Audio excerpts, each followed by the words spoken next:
When I first met Melanie, I was sitting at the corner table of Cooper's Cafe, trying to finish the last few chapters of my latest manuscript. It wasn't going well. My editor had asked me for more emotional depth and better pacing, but my brain had hit a wall. That's when she walked in, sunlight caught in her auburn hair, laughter trailing behind her like perfume. She sat at the table across from mine, ordered a chai latte, and opened a worn copy of the Bell Jar. I stared longer than I should have. She must have noticed, because when our eyes met, she smiled. "Are you writing or spying?" she asked playfully. "Maybe a little of both," I said, setting my laptop aside. "I'm Gavin, by the way." "Melanie." That's how it started. A coffee shop banter that turned into long conversations. We had coffee 3 times that week. Then lunch the following weekend. Then a walk through the art exhibit downtown. I couldn't quite tell if it was a friendship or something else. She never mentioned a boyfriend, let alone a husband. And there wasn't a ring. "So what do you do?" I asked her one afternoon as we sat by the lake. "I manage a private gallery," she said, tossing a pebble into the water. "It's quiet, but I love it." I told her I was a writer. She seemed impressed, even though I assured her I wasn't famous or rich. "I'm glad you're not," she replied. "Those guys are always boring." Over the weeks, I fell for her. I didn't even realize how deeply until the night we walked through the Christmas lights in Franklin Park. She took my hand without thinking, laced our fingers together as if it was the most natural thing in the world. I stopped. She looked at me. "What? You're holding my hand?" "Yeah," she smiled. "You don't mind, do you?" I shook my head. "Not at all." I thought this meant something. That we were quietly stepping into something more. But she never made a move beyond that. Every time we neared a boundary, emotionally or physically, she pulled back. Gently, but firmly. Then came the night everything unraveled. She invited me to a small gallery opening on a Friday night. I was hesitant, it wasn't my usual scene, but she insisted. "You'll love it. The artist is amazing, and the wine's decent." I showed up in a blazer and jeans, feeling awkward but excited. Melanie looked stunning in a deep blue dress. I couldn't stop looking at her. Her eyes sparkled, and her laughter lit up the room. We moved through the gallery, commenting on paintings, making each other laugh. She slipped her arm through mine. I was dizzy from it all. Halfway through the evening, a tall man in a charcoal gray suit approached us. He had striking features, graying at the temples, with a presence that made everyone stand straighter. Melanie's arm instantly dropped from mine. "Darling," the man said, leaning in to kiss her cheek. "There you are." I blinked. "Wait, what?" She stiffened slightly. "Gavin, this is Richard." "Nice to meet you," I said, extending a hand, already feeling ice in my stomach. Richard shook my hand firmly. "Friend of Melanie's?"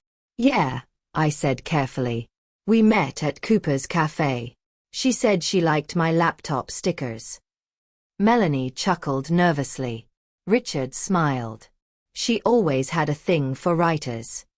I stared at her, searching for some kind of explanation. Was this a brother? A business partner? Then he placed his hand on the small of her back. It was subtle, intimate, familiar. I couldn't stop the words. "Wait, her husband?" I thought she was just kidding. They both turned to me. Melanie looked stricken. Richard looked amused. "She told you she was kidding?" he asked. "No," I said. "She never said she was married at all." There was a silence. Melanie looked anywhere but at me. Richard cleared his throat. "Well, this is awkward." I left shortly after, heart pounding. I didn't even say goodbye. I just walked out into the cold night air and kept walking until I found my car. She called the next day. I didn't answer. She messaged, "Can we talk? Please." Eventually, I agreed to meet her. We sat at the same cafe where it all began. This time, her eyes were red, her hands wrapped tightly around her coffee cup. "I wasn't trying to lie," she began. "I didn't say anything. I've been married for 10 years. Richard and I, we live separate lives. We share the same house, we attend events together, but emotionally, we've been done for a long time. Why not leave? My father owns part of the gallery. Richard manages the rest. A divorce would ruin everything. I know it sounds like an excuse, maybe it is, but I didn't know what to do. You could have told me. I know. But you made me feel light. Like I could breathe again. I didn't want to bring all that mess into what we had." I looked at her. "What did we have, Melanie?" She was quiet. "I thought it was more," I said. "I thought you felt it too." "I did," she whispered. "I still do. But what was I supposed to do with that?" I walked away again. I spent the next month trying to forget her. I threw myself into my manuscript, but every page reminded me of her. The lines we'd laughed over, the stories she inspired. Then one rainy afternoon, she showed up outside my building. I didn't let her in right away. I watched her from the window, standing soaked and shivering, stubborn as ever. I opened the door. "I left him," she said. "What?" "I moved out. Told my father the truth. Told Richard the first couldn't pretend anymore." My mind was spinning. "Why?" I asked. "Because I can't live 2 lives. And I can't lose you. Not again." It wasn't perfect after that.